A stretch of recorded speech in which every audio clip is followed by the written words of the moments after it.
Subscribe now and press the bell icon. Never miss an update.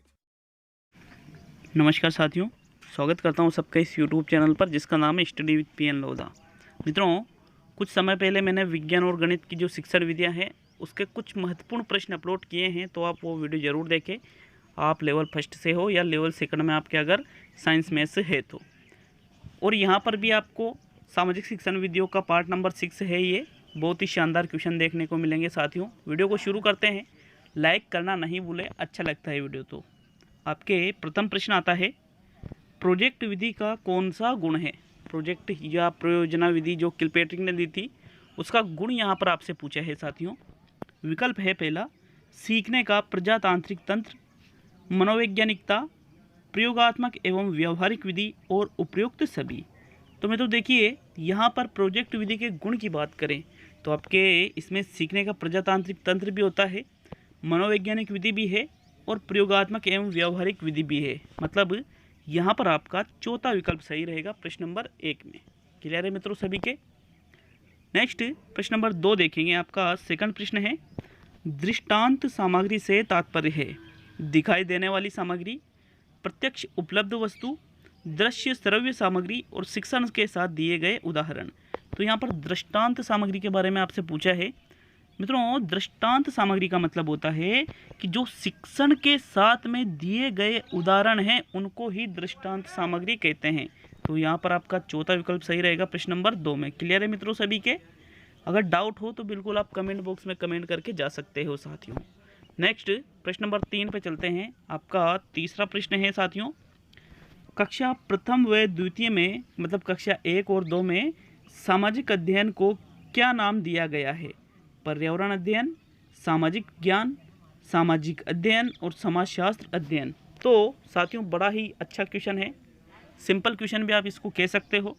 कक्षा 1 और 2 में सामाजिक अध्ययन को पर्यावरण अध्ययन के नाम से जाना जाता है। किस नाम से जाना जाता है? पर्यावरण अध्ययन के नाम से। तो यहाँ पर प्रथम विकल्प सही रहेगा साथियों। नेक्स्ट प्रश्न नंबर 4 देखेंगे। आपके चौथा प्रश्न आता है, शिक्षण अधिगम सामग्री में किसे मृदुल उपागम माना गया है?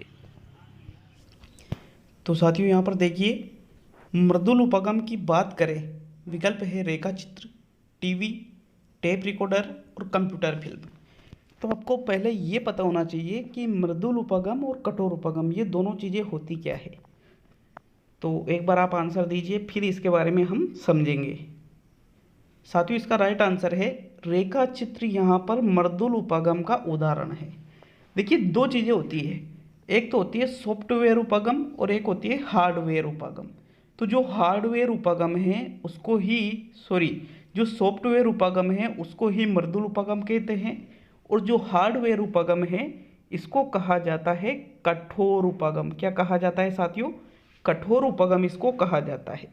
अब सीधी सी चीज़ है, जो मशीनों से संबंधित जितनी भी सहायक सामग्रियाँ है, जैसे टीवी है, टेप रिकॉर्डर है, कंप्यूटर फिल्म है, एलईडी है, प्रोजेक्टर है, जितने भी प्रकार के, ये सभी चीज़ें यहाँ पर कठोर उपागम में आ जाती है।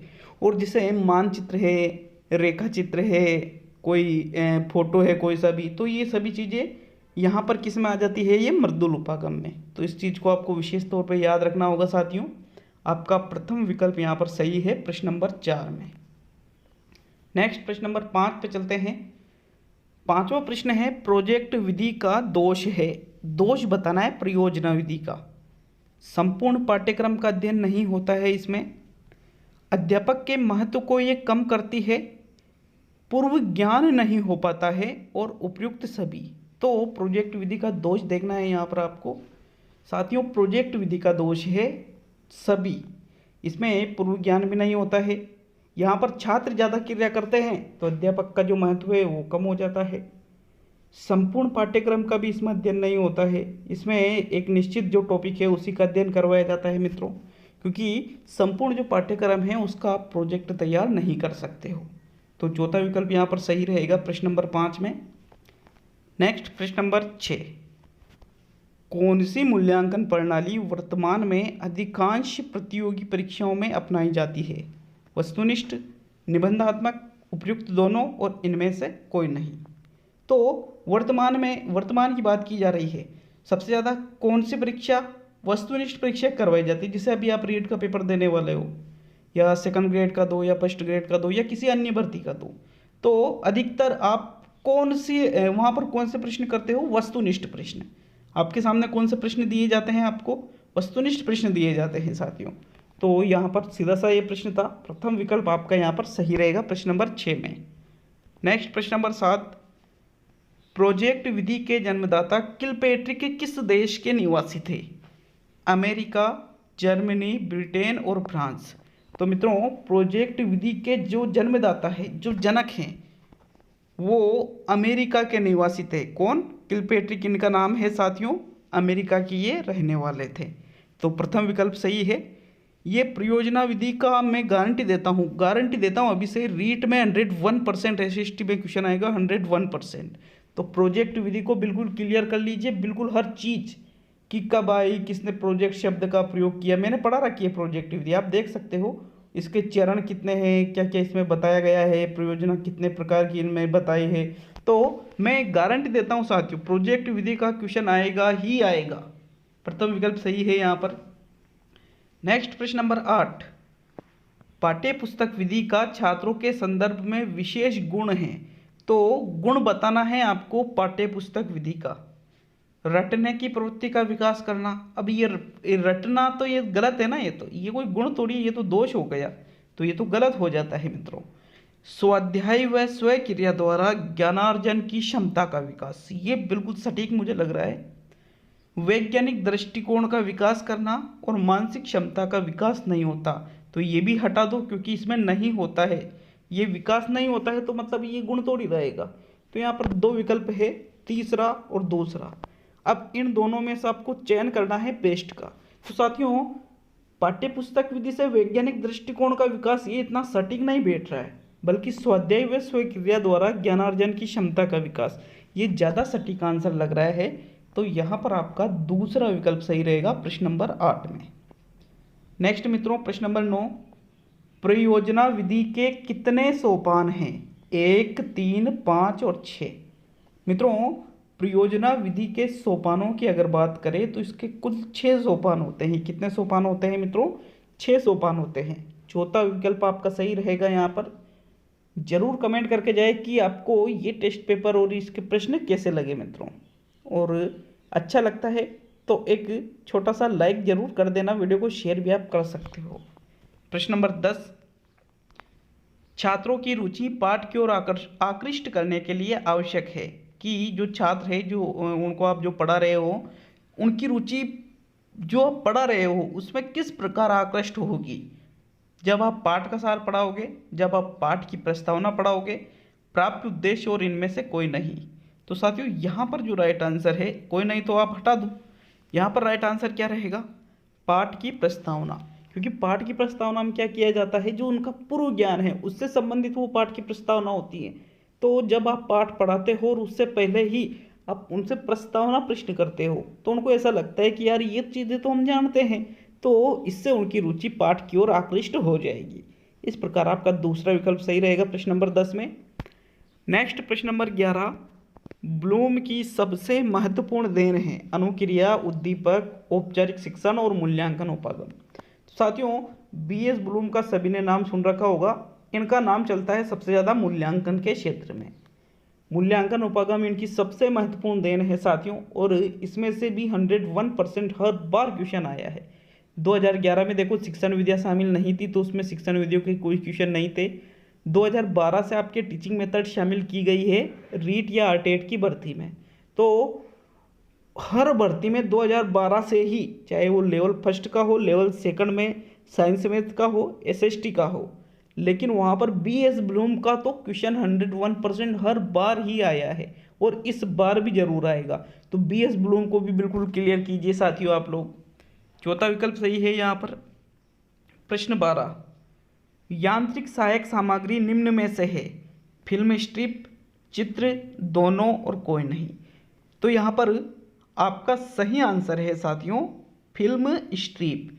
ये एक यांत्रिक सहायक सामग्री है, और जो चित्र है ये कोई यांत्रिक नहीं है। यांत्रिक मतलब मशीनों से संबंधित, तो चित्र कोई मशीनों से संबंधित होता है क्या? नहीं।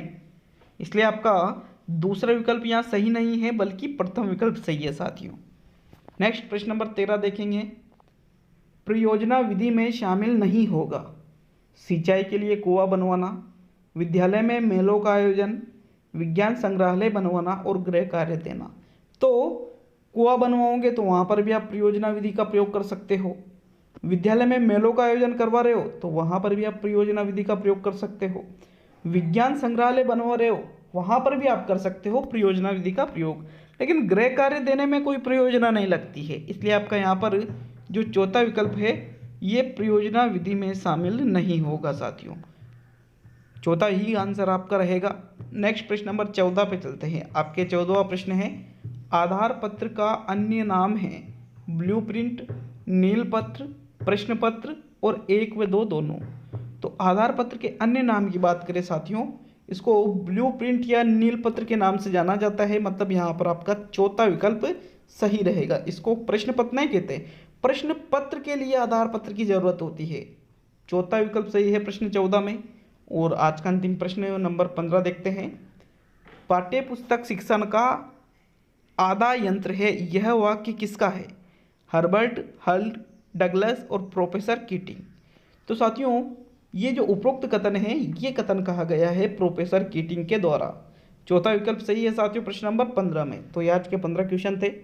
सामाजिक शिक्षण का पार्ट नंबर 6 ये था साथियों। तो इसके बाद जल्दी ही 7 पार्ट भी लाएंगे और पर्यावरण की विधियाँ भी बहुत जल्द कल अपलोड करूँगा, आज तो नहीं। कल पर्यावरण और मनोविज्ञान का टेस्ट होगा। तो बहुत बहुत धन्यवाद साथियों वीडियो को पूरा देखने के लिए। आशा है आप जब रीट का पेपर देकर आओगे तो आपको एक छोटा सा एक अनुभव मिलेगा कि हाँ यार हमने उस चैनल को ज्वाइन करके रखा तो हमने कोई गलती नहीं की। मैं इस चीज़ की गारंटी देता हूँ साथियों। लेकिन आपको पूरा पढ़ना होगा। ऐसा नहीं है कि आप क्या करते हैं कि कोई वीडियो देखते हैं कोई नहीं देखते हैं। ये तो मुझे अच्छी तरह से पता है कि कितने वीडियो पे कितने लोग देखते हैं, किस वीडियो को कितने लोग नहीं देखते हैं। तो आप ये नहीं कह सकते हो सभी कि सर हमने आपके सभी वीडियो देखे। जिन्होंने सभी वीडियो देखे हैं वो मुझसे कह सकते हैं कि सर आपने जो पढ़ाया है उसमें से तो कुछ आया ही नहीं। फिर मैं मान लूँगा उस दिन बिल्कुल मैं यूट्यूब चैनल ही बंद कर दूंगा पूरा। चाहे इस पर 1 लाख सब्सक्राइब हो जाए तब भी मैं बंद कर दूंगा साथियों, अगर जो मेरे प्रश्न नहीं फंसे तो। मैं गारंटी देता हूँ इस चीज़ की, क्योंकि मैं अपने अनुभव के आधार पर ये चीज़ें आपको बता रहा हूँ। ऐसा नहीं है कि भाई मैं कोई भविष्य ज्ञाता हूँ, लेकिन मैं अपने अनुभव के आधार पे कि भाई हाँ लगता है यार, अंदर से आवाज़ आती है कि यार वास्तव में ये प्रश्न इंपॉर्टेंट है, तो मैं आपके लिए लेकर आ जाता हूँ। तो बहुत बहुत धन्यवाद आप सभी साथियों का मुझसे जुड़े रहने के लिए। मिलते हैं मित्रों अगले वीडियो में। और आज शाम को ही, लगभग शाम को मान लीजिए, मैं जो मेगा टेस्ट लिया था संडे के दिन उसकी आंसर की भी आपको, मतलब आंसर की क्या, जिन प्रश्नों पर आपको कन्फ्यूजन था उनके सटीक आंसर बताने वाला हूँ। वैसे 2-5 प्रश्न होंगे 150 में जिनमें कन्फ्यूजन हो सकता है। तो मिलते हैं साथियों अगले वीडियो में। बहुत बहुत धन्यवाद।